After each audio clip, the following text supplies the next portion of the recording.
नमस्कार बच्चों, excellence explore में आपका स्वागत है। बच्चों आज चैप्टर स्टार्ट करते हैं क्लास 9 का चैप्टर 5 यूक्लिड की ज्यामिति का परिचय। आपको बच्चों पता होना चाहिए कि ज्यामिति शब्द जो बना है ना, वो कहाँ से लिया गया है, वो कैसे बना है।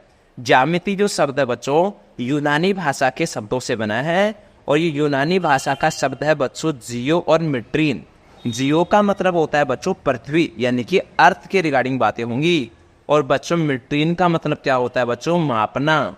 तो इसका मतलब क्या हुआ बच्चों कि ज्यामिति का मतलब हुआ, अगर ऐसा प्रतीत होता है कि ज्यामिति जो बना है ना बच्चों, वो कहीं ना कहीं हमें पुराने समय में भूमि अर्थ को मापने की आवश्यकता पड़ी होगी, उसके लिए हमने क्या बनाया होगा, यूज किया होगा ज्योमेट्री शब्द, यानी कि ज्यामिति शब्द। ज्या का मतलब मापना, मीट्रिक का ज्या का मतलब पृथ्वी, मीट्रिन का मतलब होता है मापना। तो बच्चों हम आइडिया लगा सकते हैं कि कहीं ना कहीं ज्यामिति का उद्गम भूमि मापने की आवश्यकता के कारण हुआ है।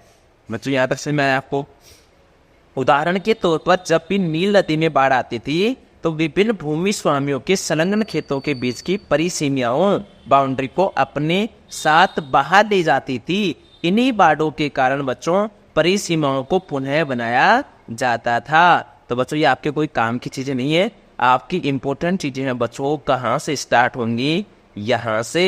यूक्लिड की परिभाषाएं, अभिघृत और अभिधारणाएं क्या क्या होती है। यूक्लिड के समय बच्चों क्या था, यूनानी गणितज्ञों ने ज्यामिति को उस विश्व का एक सिद्धांतिक प्रतिमान या मॉडल सोचा जिसमें वे रहते थे। एक पॉइंट है बच्चों, पॉइंट यानी कि बिंदु, लाइन रेखा, प्लेन का मतलब तल या सरफेस का मतलब पृष्ठ इत्यादि की अवधारणाएं उन वस्तुओं से स्थापित की जो उनके आसपास थी। इसका मतलब क्या हुआ बच्चों, जो पॉइंट होता है, लाइन होता है, प्लेन होता है, सरफेस होता है, इन सब की आवश्यकता, इन सबको इत्यादि की अवधारणा उन वस्तुओं से स्थापित की जो कि उधर उन्होंने आसपास देखी। आकाश और उनके आसपास के ठोसों के अध्ययन के आधार पर एक ठोस वस्तु की सिद्धांतिक ज्यामिति अवधारणा विकसित की गई। तो बच्चों यहाँ पे आप देखेंगे कि एक ठोस का आकार होता है, एक ठोस का आकार होता है, माप और स्थिति होती है तथा उसे एक स्थान से दूसरे स्थान तक ले जाया जा सकता है। इसकी परिसीमाएं पृष्ठ कहलाती हैं। ये आकाश के एक भाग को दूसरे भाग से पृथक करती है। इनकी कोई मोटाई नहीं होती, तो पृष्ठों की परिसीमाएं वक्र कहलाएंगी या सीधी रेखाएं लाइन्स होती है। इन रेखाओं के सिरे बिंदु क्या कहलाते हैं, पॉइंट कहलाते हैं। तो ये तो छोड़ो, मैं आपको बताता हूँ मेन चीजें। एक बिंदु वह है जिसका कोई भाग नहीं होता, पहला पॉइंट।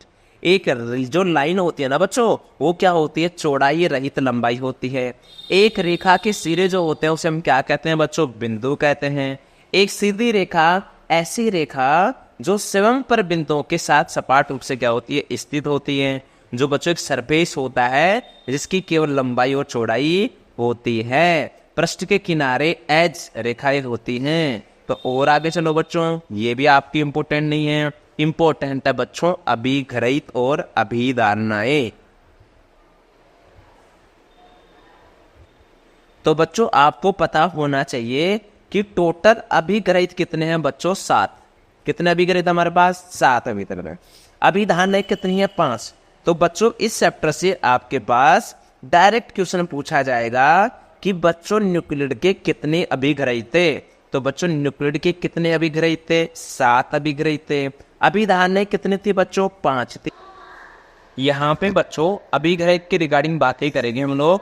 पहला अभिघृत है बच्चों, वे वस्तुएं जो एक ही वस्तु के बराबर हो, एक दूसरे के क्या होती है बच्चों, बराबर होती है। इसको बच्चों आसानी से आपके यहाँ पे समझा रखा है। तो पहला देखोगे बच्चों आप यहाँ पे, एक रेखा को एक आयत में जोड़ा नहीं जा सकता। ये भी अलग अलग बातें। पहला देखो यहाँ पे, पहली सामान्य अवधारणा को समतलीय आकृतियों के लिए प्रयोग किया जाता है। उदाहरण, अगर एक त्रिभुज का क्षेत्रफल एक आयत के क्षेत्रफल के बराबर होता है तो इस आयत का क्षेत्रफल एक वर्ग के क्षेत्रफल के बराबर होगा। इसका मतलब क्या हो बच्चों, इसका मतलब सपोज करो कि आपके पास कोई एक आयत है। सपोज करो यहाँ पे क्या है बच्चों, एक ट्रायंगल है ट्राइंगल के पास एक स्क्वायर है, स्क्वायर के बाद क्या है बच्चों, एक रेक्टेंगल है। अगर बच्चों आपको कोई कहे कि इस त्रिभुज का क्षेत्रफल इस स्क्वायर यानी कि वर्ग के बराबर है, और अगर इस वर्ग का क्षेत्रफल इस आयत के बराबर है, तो ये आयत और त्रिभुज भी क्या होते हैं बच्चों, एक दूसरे के बराबर होते हैं। तो वे वस्तुएं जो एक ही वस्तु के बराबर हैं, तो वो एक दूसरे के क्या होती हैं बच्चों, बराबर होती हैं। दोबारा सुनो, पहले अभी कर रही थे, एक वस्तु जो है एक ही वस्तु के बराबर है, ये वस्तु और ये वस्तु और ये वस्तु इसके बराबर है, तो ये वाली वस्तु भी इसके बराबर हो जाएगी। अगर देखो ये वाली वस्तु किसके बराबर है, इसके, ये वाली वस्तु किसके बराबर है, इसके, तो ये भी एक है, तो ये भी क्या हो जाएंगी बच्चों, एक दूसरे के बराबर हो जाएंगी। दोबारा सुनो बच्चों, अगर ये त्रिभुज है, अगर ये तुम्हारा स्क्वायर है, अगर ये तुम्हारा रेक्टेंगल है, आयत है, अगर इसके बराबर ये है, इसके बराबर ये है, तो बच्चों ये दोनों भी क्या हो जाएंगी, बराबर हो जाएंगी। तो पहली अक्सर क्या कहती है बच्चों, कि वे वस्तुएं जो एक ही वस्तु के बराबर है, ये और ये दो वस्तुएं जो इसके बराबर है, तो वो तो एक दूसरे के ये भी क्या हो जाएगी बच्चों, बराबर होती हैं। क्लियर है बच्चों? आगे देखो बच्चों, यदि बराबर को बराबर में जोड़ा जाए तो पूर्ण भी क्या होता है बच्चों, बराबर होता है। आपने देखा मैंने 2 + 2, यदि बराबरों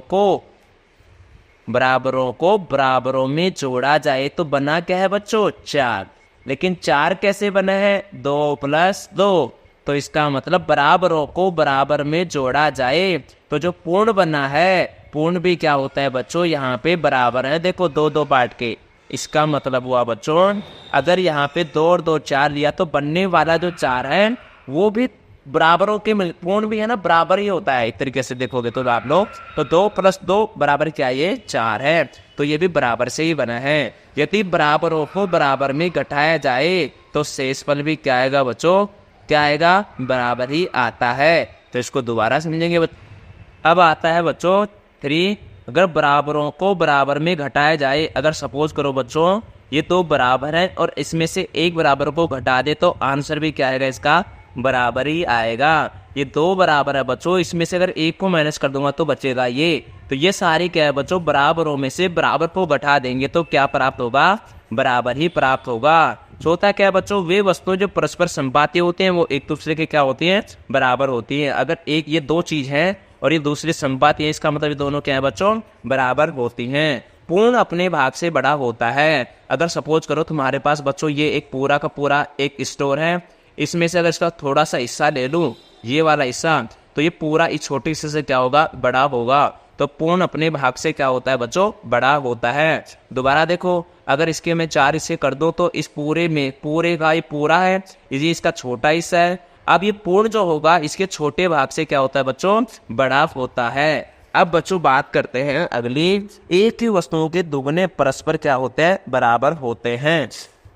तो अगर बच्चों, अगर एक वस्तु ये है, ठीक है, अगर मैं इसका क्या करूं, दुगुना कर दूं तो बनेगा क्या, 4, दुगुना बनेगा 4। लेकिन 4 कैसे होगा बच्चों, 2 + 2, तो दुगुने करने के बाद भी क्या होगा, 2 और 2 यानी कि 4 होता है। सेम ऐसा ही अगर एक ही वस्तु का आधा कर दूं मैं, अगर सपोज करो बच्चों ये एक वस्तु है, ये एक वस्तु हमारे पास, अगर मैं इसको आधा, एक ही वस्तुओं के आधे, एक ये पूरी वस्तु है सपोज करो, तो अगर मैं इसका आधा कर दूं तो आधा क्या होता है बच्चों, बराबर होता है।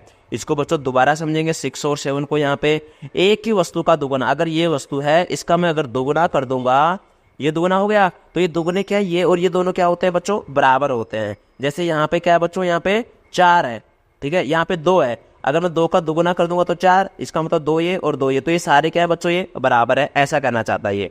एक ही वस्तु के आधे यानी कि 4 है सपोज करो, तो अगर 4 है हमारा, तो अगर उसका मैं आधा करूंगा तो उसका आधा भी क्या हो जाएगा, बराबर हो जाएगा। यानी कि एक ही वस्तु है, पूरी वस्तु है, अगर मैं इसका आधा कर दूंगा तो बच्चों इसका यहां से तोड़ दूंगा तो तीनों क्या है बच्चों, बराबर है। तो बच्चों आपको 7 अभी गणित याद करना पड़ेगा। वे वस्तुएं जो एक ही वस्तु के बराबर हैं तो वो एक दूसरे के क्या हो जाएंगी, बराबर हो जाएंगी। यदि बराबरों को बराबर में जोड़ा जाए तो पूर्ण भी क्या होता है, बराबर होता है। यानी कि 2 + 2 को जोड़ा तो बनने वाला 4 है, और ये 4 में क्या है बच्चों, 2 और 2, 2 + 2। यदि बराबर को बराबर में घटा दिया जाए, सपोज करो ये बराबर है, इसमें से अगर बच्चों मैं बराबर इसको घटा दूंगा आधे को तो बचेगा ये, तो ये सब क्या है बच्चों बराबर है। तो बराबर को बराबर में घटा दिया जाए तो शेषफल भी क्या प्राप्त होता है बच्चों बराबर प्राप्त होता है। अगर दो वस्तु एक दूसरे के क्या है बच्चों समपाती हैं तो वो एक दूसरे के क्या होती हैं बराबर होती हैं। अगर बात करें बच्चों इस पूर्ण भाग की, ये पूरा का भाग है, इसमें अगर मैं थोड़ा सा हिस्सा ले लूंगा तो ये पूरा हिस्सा इस छोटे वाले हिस्से से क्या होगा बड़ा होगा। पूर्ण अपने भाग से क्या होता है बड़ा होता है। एक की वस्तु का दुगुना कर दो, एक वस्तु ये है, इसका अगर मैं इसका दुगुना करूंगा तो ये कर दिया बच्चों दुगुना कर दिया। अब दुगुना जो बना है ये और ये और ये तीनों क्या है बच्चों बराबर है। अगर एक वस्तु ये है इसका मैं आधा कर दूंगा तो ये भी क्या हो जाएंगे तीनों बराबर हो जाएंगे। तो बच्चों अभिगणित कितने हमारे पास 7 है। अभिगणित 7 में क्या बताया गया बच्चों, वे वस्तुएं जो एक की वस्तु के बराबर हैं तो वो एक दूसरे के क्या हो जाएंगे बराबर हो जाएंगे।